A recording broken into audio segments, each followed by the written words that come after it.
veces ha pasado, que nosotros llegamos a una cota de fundación, por ejemplo, a una tosca, ¿no?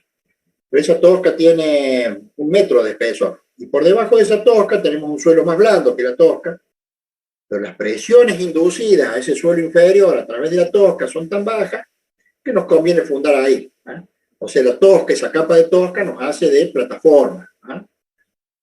Donde nosotros tranquilamente podemos apoyar la zapata. Pero si por profundizar, o sea, aumentar la profundidad Z, ¿cierto? Tenemos que romper esa plataforma natural que a nosotros nos conviene, entonces ya estaríamos, como diríamos, nos pondríamos en una situación desfavorable, ¿no? Entonces, lo más importante de todo acá es disminuir la excentricidad, ¿eh? Mantener la profundidad Z, que es la cota de fundación, pero que no es satisfactoria para equilibrar a la zapata. Entonces, lo que podemos hacer nosotros es disminuir el momento de excentricidad disminuyendo la excentricidad, ¿no? Si disminuimos la excentricidad, disminuimos el momento de excentricidad. ¿Sí? Profe, de qué forma, aparte de disminuyendo, digamos, el ala esa de la zapata, se puede modificar la excentricidad? Bueno, acá mismo está escrito en el apunte que nosotros podemos cambiar la excentricidad ampliando el espesor de la columna en el sentido de la excentricidad. Porque supongamos, vayan imaginándose, porque no tengo muchas opciones yo de mostrarles. A ver, vamos a ver si puedo. Acá, este es el caso, ¿eh? Yo tengo la carga centrada N en la columna de la superestructura, ¿sí? Cuando esa carga N viaja hacia abajo, ¿no? Y llega a la columna de la subestructura, sigue esa entrada. Sigue esa entrada porque la columna tiene la misma dimensión, tanto en la parte superior como en la parte inferior, ¿no? En la superestructura y en la subestructura, bueno, en este caso estamos considerando que la columna tiene la misma dimensión. Pero, imagínense ahora, que la columna superior tiene esa dimensión, pero luego, cuando ya paso hacia la subestructura, a la columna esta la amplío, la hago más grande, ¿no? En el sentido de la excentricidad. Entonces este nudo es tan rígido que la carga N se desvía y se posiciona al centro de la columna de la subestructura. ¿Se da cuenta? Entonces se va hacia allá, se aproxima a la línea de acción de las reacciones, ¿eh? Que eso lo vamos a seguir, lo vamos a ver ahora. ¿Se da cuenta? Esa es la forma que nosotros tenemos para disminuir la excentricidad sin cambiar la longitud del voladizo, ¿eh? ¿Se da cuenta ahora? Sí, sí. Aumentamos la dimensión de la columna para que la carga de la acción, la carga de acción, se posicione al centro de esa nueva sección y por lo tanto disminuye la excentricidad.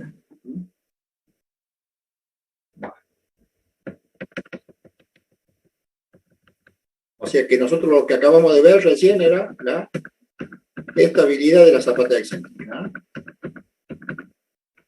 equilibrio del sistema. Vamos a ver el tema de la resistencia. Bueno, la resistencia, ¿a qué se refiere la resistencia? Porque nosotros a las columnas las tenemos que construir con materiales nobles o materiales muy duros o firmes. En fin, lo que pida, como estoy diciendo, los cálculos de estructura. Yo cuando dimensiono una columna o dimensiono una viga, sé con qué hormigón voy a trabajar, ¿eh? Con un H13, un H15, un H17, un H25, en fin. Yo cuando inicio con el dimensionado, ya estoy proponiendo qué tipo de hormigón voy a usar. Y también qué tipo de acero, ¿no? Entonces yo voy a saber que esos materiales realmente son resistentes, ¿no? O sea que la resistencia viene dada por los tipos de materiales, ¿no? Y el dimensionado que nosotros hagamos de esas piezas estructurales. ¿Sí? Y lógicamente que después tenemos el otro problemita, el problema de la deformación, ¿no? O sea que yo tengo una columna o una viga que puede ser resistente, que está en equilibrio porque tiene suficientes vínculos o apoyos, pero resulta ser que se me deforma mucho. ¿Mm? Es muy deformable, entonces también tenemos que hacer un control de las deformaciones y eso se logra dándole suficiente rigidez. Normalmente decimos nosotros la rigidez, pero en el sentido de la flexión, o sea, hablamos de la rigidez a la flexión, que son las que producen las mayores deformaciones en las estructuras. También se habla de la rigidez al corte, pero las deformaciones provocadas por los esfuerzos de corte a veces son infinitesimales, son muy pequeñitos y que no revisten mayor importancia. Entonces, cuando hablamos de rigidez a la flexión, que es la solicitación que provoca las deformaciones más grandes dentro de una estructura. A ver qué es lo que estoy diciendo acá. Bueno, y acá vamos a proponer un ejemplo, un ejemplo de aplicación. Tenemos una columna de 60 toneladas, una tensión de apoyo de suelo de 20 toneladas por metro cuadrado, etcétera, etcétera.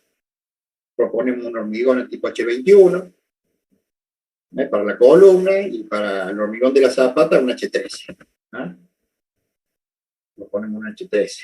O sea que el cuerpo de la zapata propiamente dicha se va a hacer con hormigón H13, mientras que la columna la vamos a trabajar con H21. Un hormigón un poquito más duro, por así decirlo. Acá en el ejemplo se ha dimensionado la columna de la superestructura, que resultó ser una dimensión como esta que está acá. Usted vaya chequeando después todos los cálculos que hay acá. Primero se calculó las dimensiones del núcleo y después se le sumó el recubrimiento. Este tema del recubrimiento no tiene menor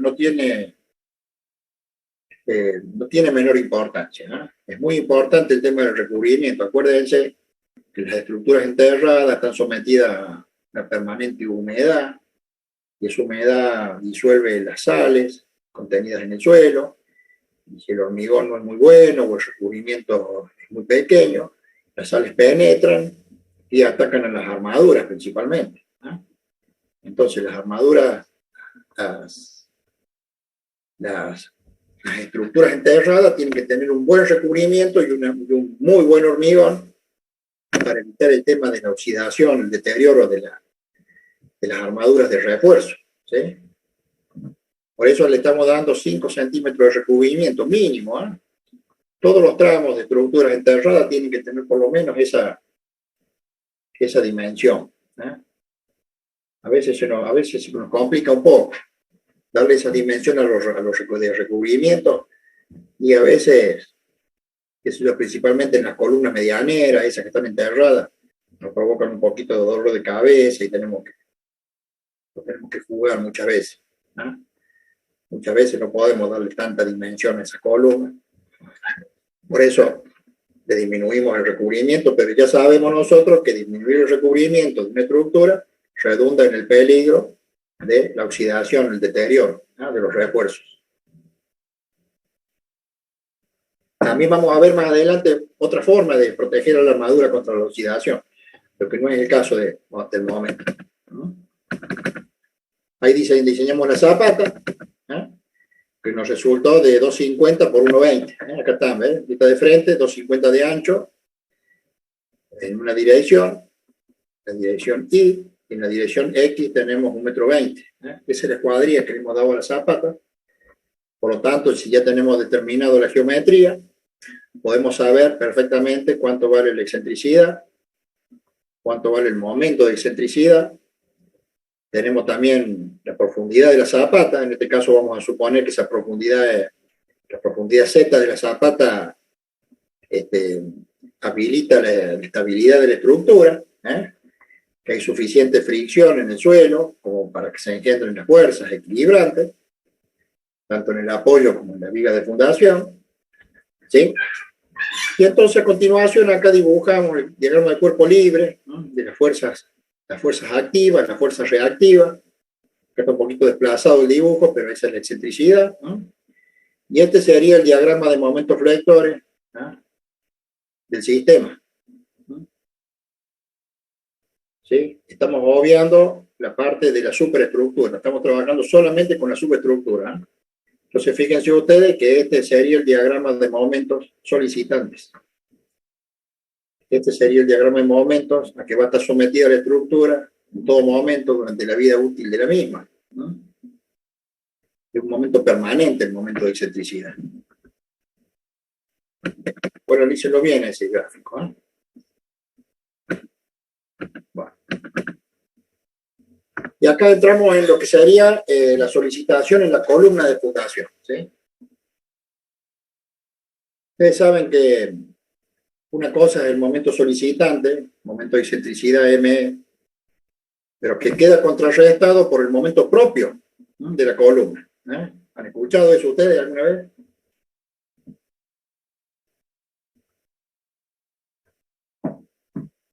¿Han escuchado lo que se llama el momento propio de una columna? Yo al menos no, profe. Bueno, es muy probable que el único que lo diga así soy yo, ¿viste? Perdónenme, muchachos, yo tengo mi léxico y muchas veces invento cosas, ¿eh? Y le llamo momento propio, ¿eh? Y ese momento propio está definido por la carga centrada que viaja por la columna multiplicado por eh, B sobre 2, que es el ancho de la columna, ¿eh? B' sobre 2. ¿Eh? N por B' sobre 2 me está dando lo que se llama el momento propio de la columna. Fíjense ustedes que el momento propio de una columna viene determinado por la carga N y por la dimensión de la columna. Mientras más grande es N y mientras más grande es el ancho de la columna, más grande es el momento propio, ¿no? Si yo dejo fija la carga N, que eso es lo que ocurre normalmente, no le voy a andar poniendo carga porque sí a la columna pesa 100 toneladas, son 100 toneladas. Pero si yo quisiera aumentar el momento propio de la columna, ¿qué hago? Le aumento las dimensiones, ¿eh? Entonces, en el sentido de la excentricidad, yo puedo aumentar el momento propio de la columna, ¿eh? ¿Se dan cuenta? ¿Eh? Quiero que esto se entienda muy bien, porque el momento propio es un momento equilibrante, ¿no? Y que es directamente proporcional a la carga de la columna, la carga central,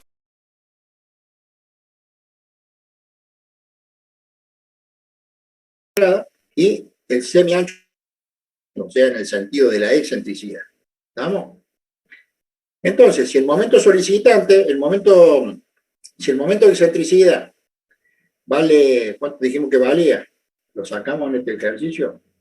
El momento de excentricidad valía 24 tonelámetros, ¿eh? 24 tonelámetros.